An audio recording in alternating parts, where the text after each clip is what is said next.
In the autumn of 1997, in a rural town in eastern Kentucky, a young teacher vanished without warning, and authorities were left with nothing. Nearly 2 decades later, one small detail reopened the case and exposed a secret no one was prepared for. The Appalachian Mountains of eastern Kentucky are known for a kind of isolated, beauty-steep, tree-covered ridges, winding roads through deep valleys, thick morning fog settling over quiet towns. In the fall of 1997, the small community of Oak Haven was the kind of place where everyone knew their neighbors, where the high school football game was the biggest event of the week, and doors were rarely locked at night. For 23-year-old Claire Bennett, it was the perfect place to start her dream career. Fresh out of State University with a degree in elementary education, warm-smiled and endlessly patient, Claire believed a classroom should be a safe haven, a place where every child felt seen and valued.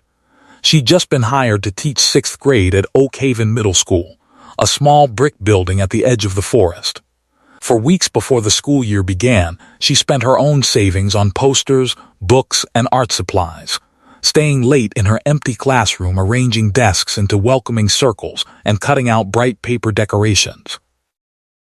She had a small, distinct nervous habit. Whenever she felt overwhelmed, she'd gently rub her left thumb against her index finger, a tic she'd had since childhood.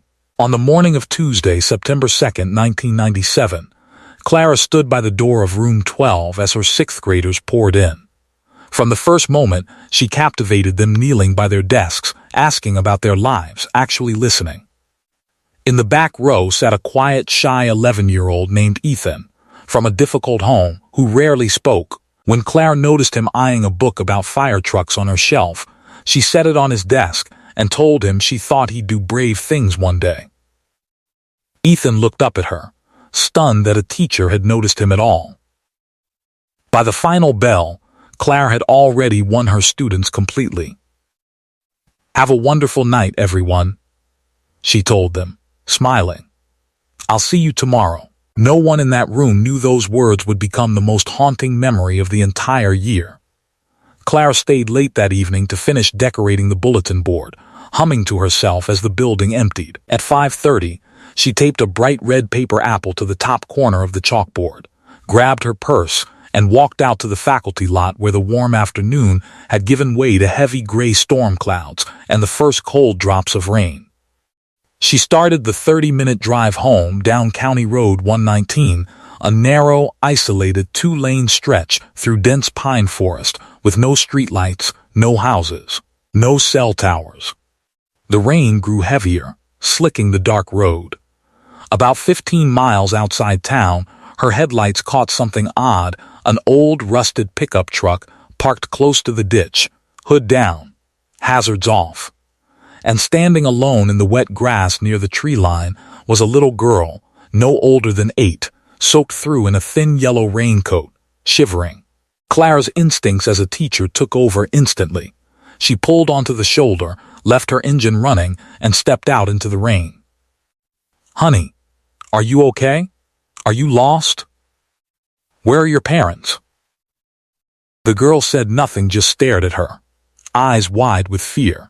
Then the brush at the tree line rustled, and a tall, heavily built man stepped out, face half hidden under a soaked baseball cap. "So sorry to worry you, miss," he said, his voice calm in a way that didn't match the storm. "Truck died on us. I was just looking for something to wedge behind the tire." Claire stepped back. His smile didn't reach his eyes. She looked past him to the girl. "If you could just give us a ride to the gas station," the man said, stepping closer. The little girl, still staring straight at Claire, slowly shook her head. No. Adrenaline crashed through Claire. The girl wasn't his. She was bait. Claire spun and ran for her car, threw herself inside, locked the doors, hands shaking too hard to grip the wheel properly. She reached for the gear shift, and in her mirror, headlights flared behind her. A second vehicle, hidden until now, roared out of a logging trail and slammed into her rear bumper, pinning her against the ditch. She was trapped, and the men were already moving toward her window. Before we continue, if this story has kept you watching, please subscribe. Your support truly means a lot to us. At 7 the next morning, a deputy patrolling the rain-slicked curves of County Road 119 spotted a car sitting awkwardly on the shoulder. The plate came back to Claire Bennett. The driver's door stood open, keys still in the ignition, battery dead from the headlights running all night. Her purse and a stack of graded homework sat untouched on the passenger seat. Claire was gone. Within hours, the road was swarming with state police. Detective Arthur Vance, a veteran investigator who understood the secretive nature of Appalachian crime, took the case.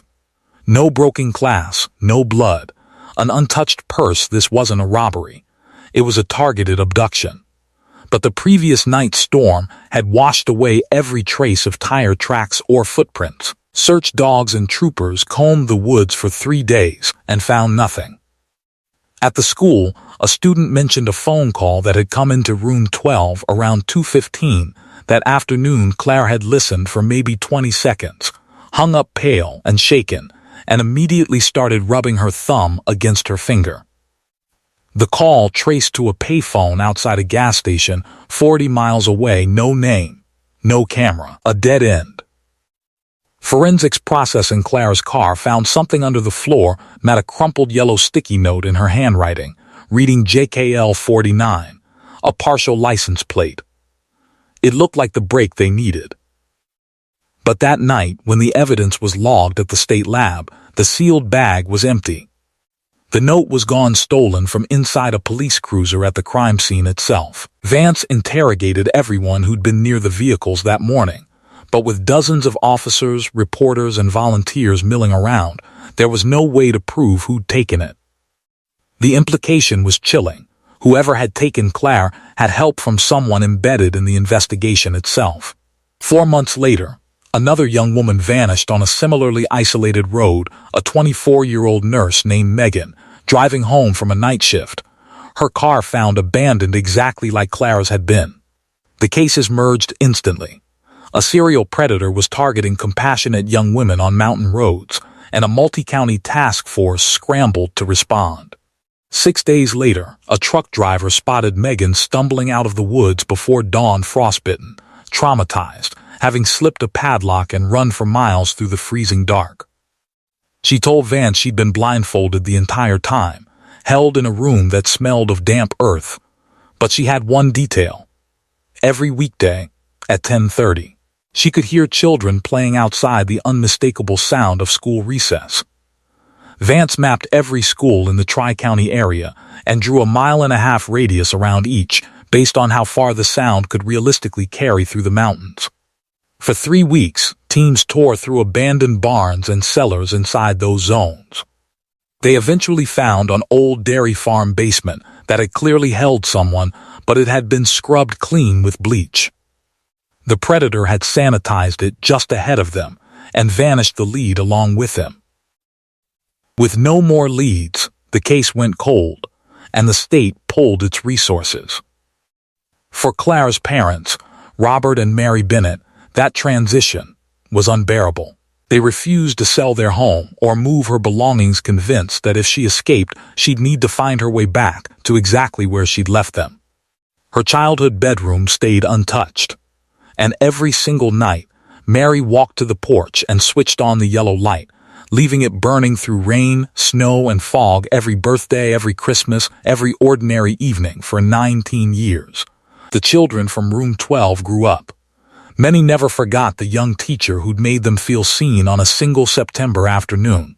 One of them, Ethan the shy boy with the fire truck book, grew into a firefighter, carrying her encouragement with him for the rest of his life. Before we continue, if this story has kept you watching, please subscribe. Your support truly means a lot to us. 19 years later, Detective Vance, gray-haired and nearing retirement, still kept the original case file locked in his desk. One evening, going through the old crime scene photos again, he noticed something he'd missed for 2 decades in a shot near the trunk of a police cruiser. A well-known, well-liked local volunteer, the man who'd led the civilian search parties and organized charity drives, stood with his hand resting on the bumper, right beside the open evidence box, not even looking at the abandoned car. It wasn't proof of anything. but it was enough to make Vance's skin crawl. Meanwhile, in a fire station 2 states away, Ethan, now 30, a career firefighter, was watching a local news broadcast about flood relief efforts in southern Ohio. For 3 seconds, the camera panned across a crowded shelter gymnasium, and an older woman carrying folded blankets walked through the background. Ethan froze. He rewound the footage, paused it. Weathered, gray-streaked hair. 19 years older, but he knew that face instantly. It was Claire Bennett. He called the Kentucky State Police Cold Case Unit that same day, insisting on speaking to whoever had handled the 1997 case. When he reached Vance, the old detective was skeptical. He'd fielded dozens of false sightings over the years, but Ethan told him to watch the woman's hands. On her very first day of teaching, Claire had a habit of rubbing her left thumb against her index finger whenever she felt nervous. Vance pulled up the clip. Watch the woman pause, glance at the camera, and rub her thumb against her finger, exactly as described. It was a tic no one could fake, and one Claire had clearly never lost. Within 4 hours, Vance was on a helicopter to Ohio. He found her kneeling in the shelter gymnasium, sorting a box of children's coats, and gently said her real name. She didn't flinch. She calmly finished folding the coat, stood, and looked at him with total composure. "I'm sorry," she said politely. "My name is Grace Miller. I think you have me confused with someone." She insisted she'd lived in Ohio her whole life, never been to Kentucky, never taught school with total conviction. Vance couldn't arrest a woman for resembling someone from 20 years ago, so while local officers kept her occupied, he quietly collected a water bottle she'd been drinking from and rushed it to a lab for an expedited DNA comparison against Robert and Mary Bennett's stored genetic profiles. 24 hours later, 100% match. Grace Miller was Claire Bennett. When Vance laid the results in front of her and told her she was safe, that her parents had kept the porch light on for 19 years, Claire pushed the paperwork back across the table. "The test is wrong," she whispered, hands shaking. "I'm Grace Miller. I belong here. Please, let me go back to work." A forensic psychologist spent 2 hours with her and came out pale. Claire wasn't lying to protect herself. She was the product of 19 years of methodical psychological conditioning. She genuinely believed that acknowledging her real identity or returning home would trigger violence against people she loved. She wasn't clinging to Grace Miller out of denial. She was trying to protect others from a threat the police couldn't see. To understand how that control was still active, investigators moved Claire into a monitored safe house. For days, her routine stayed calm until they noticed a pattern. Every afternoon at 3:55, her composure would break. Sweating, shallow breathing, rubbing her thumb frantically against her finger. At exactly 4:00, she'd walk to the nearest window, pull the curtain back an inch, and stare down the empty street for precisely 10 minutes, clearly terrified of who might appear. Vance realized the significance instantly. 4 p.m. was exactly 1 hour after the school day ended in 1997, the time she'd have been arriving home. This wasn't just lingering trauma. Someone was still actively reinforcing it. Searching her belongings while she slept, Vance found a stiff, hidden compartment sewn into the lining of her duffel bag. Inside were 19 identical cream envelopes, hand-delivered. No postmarks, no return addresses. Each contained a Christmas card with a quiet winter scene, and inside, no signature, just a single-type sentence. "Good girls keep promises." All 19 cards carried the same message. It wasn't a threat of violence. It was quieter and more effective than that. A yearly reminder that someone still knew exactly where she was. Forensics found no prints or DNA on the cards, but traced the custom cardstock and printing press to a small shop in eastern Kentucky, 10 miles from Oak Haven, closed for 5 years. Vance tracked down the former owner, Thomas, now 70 and retired. Laying the cards on his kitchen table, Thomas recognized the order instantly, a large custom batch, paid entirely in cash, years earlier. The customer, Thomas said, was a well-spoken, well-known man in the community, the same volunteer who'd led the search parties for the missing teacher back in '97. It matched exactly what Vance had suspected from the old photograph. But the volunteer didn't match Claire's description of the man from the woods. He was smaller. A different build. He wasn't the primary kidnapper. He was the accomplice. Vance pulled the volunteer's 1997 alibi, a manufacturing plant job, signed off by co-workers, cleared within the first week. But digging through the plant's archive security logs, he found a gap. At 4:30 that afternoon, the volunteer had signed out for a dental emergency and hadn't returned until 6:30, a 2-hour window that lined up perfectly with Claire's abduction. He'd been driving the second vehicle, the one that had trapped her against the ditch. Rather than tip him off, Vance dug quietly into the volunteer's family and found an older brother, reclusive, violent history, off the grid, dead of a heart attack 6 years earlier. He'd owned 50 isolated acres deep in the foothills, 40 miles from Oak Haven, officially abandoned. At 4 a.m, tactical teams moved on the property. The farmhouse itself was falling apart, but behind a wall of overgrown pines sat a reinforced cinder block outbuilding with a rusted steel door. Inside, a rusted bed frame, a chemical toilet, a barred window, and, pinned to the walls, faded paper decorations, timeline posters, 6th grade reading books, a cup of dried-out markers. It was Claire's stolen classroom, recreated as a mockery inside her prison. Under the mattress, Vance found a worn composition notebook, a hidden diary. He expected escape plans, or fury. Instead, page after page, year after year, carried the same single sentence, written in shaking handwriting. "If I run, someone else will replace me." The predator had understood exactly who Claire was, a woman who'd stopped on a dark road because she thought a child needed help, and weaponized that compassion against her. He'd convinced her that resisting or escaping would send him straight back down the mountain for another victim. She hadn't stayed out of fear for herself. She'd stayed to protect strangers she'd never meet. Vance drove straight to the volunteer's house at dawn. Alone. No sirens, just handcuffs and the truth. In interrogation, faced with the Christmas cards, the security log, and Claire's diary, the man's composure collapsed completely. He confessed. His brother had been the true kidnapper. On September 2nd, 1997, the volunteer had followed him down the mountain to help move farm equipment, and when his brother used a little girl to lure Claire's car to a stop, he panicked and blocked her escape instead of helping her. Terrified of the scandal it would bring to his own name, he never went to police. Instead, he led the search parties himself, deliberately steering volunteers away from his brother's land, and stole the sticky note from the evidence box the moment he saw it.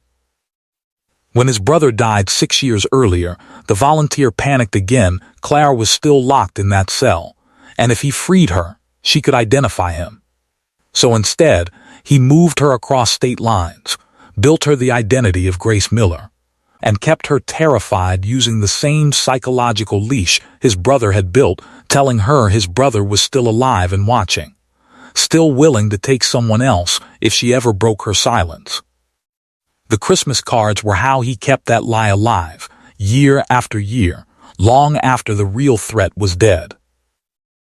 With a full confession on record, Vance flew back to Ohio and walked into the safe house at exactly 4 p.m. Claire stood at the window, thumb rubbing frantically, watching the empty street. "Claire," Vance said gently, "you don't have to look out the window anymore. No one's coming." He laid 2 documents on the table, the brother's death certificate and a photo of the volunteer in handcuffs. "The man who took you died 6 years ago. The man who sent the cards is in a cell of his own now. It's over. You sacrificed 19 years to protect people who never even knew your name. Now let us take care of you." Claire stared at the papers, and the wall she'd carried for 19 years finally gave way. She collapsed to her knees, sobbing grief for everything stolen, and relief so total it nearly took her breath. Vance knelt beside her and let her cry until it passed. The next morning, a cruiser pulled into the Bennett driveway. Robert and Mary, now in their late 60s, stood on the porch as Claire stepped out into the mountain air and looked up to see the yellow porch light still burning, exactly as it had every day for 19 years. "Mom. Dad," she whispered. Mary ran across the yard first, Robert right behind her, and the three of them collided in a single desperate embrace, weeping in the driveway. The porch light had done exactly what it was meant to do. The return to a changed world was hard. Claire relearned modern life slowly, protected fiercely by her parents, but she needed one more thing before she could really move forward. She asked Vance to drive her to Oak Haven Middle School. The building was quiet. Room 12 had new computers and updated posters, but the shape of it was the same. Claire walked to the chalkboard and looked up into the corner, and there, faded, curling, overlooked for 19 years, was the same red paper apple she'd taped up the night before she vanished. She touched it gently, memories of that first perfect day flooding back, and whispered the words that had haunted her for 2 decades. "I remember telling them I'd see them tomorrow." The door opened behind her. Ethan walked in his firefighter uniform, and behind him, filing quietly into the small classroom, came dozens of adults in their 30s, some holding their own children's hands, some in scrubs or work uniforms. Her whole class from room 12. "You did see us," Ethan said, smiling through tears. "You just took a little longer to get back." One by one they came forward, not treating her like a victim, but like the teacher who'd shaped them. A pediatric nurse told her how Claire's patience had inspired her career. Ethan told her about the fire truck book and the courage it had given a forgotten boy. Standing surrounded by the lives she'd touched without ever knowing it, Claire understood something the predator had never counted on.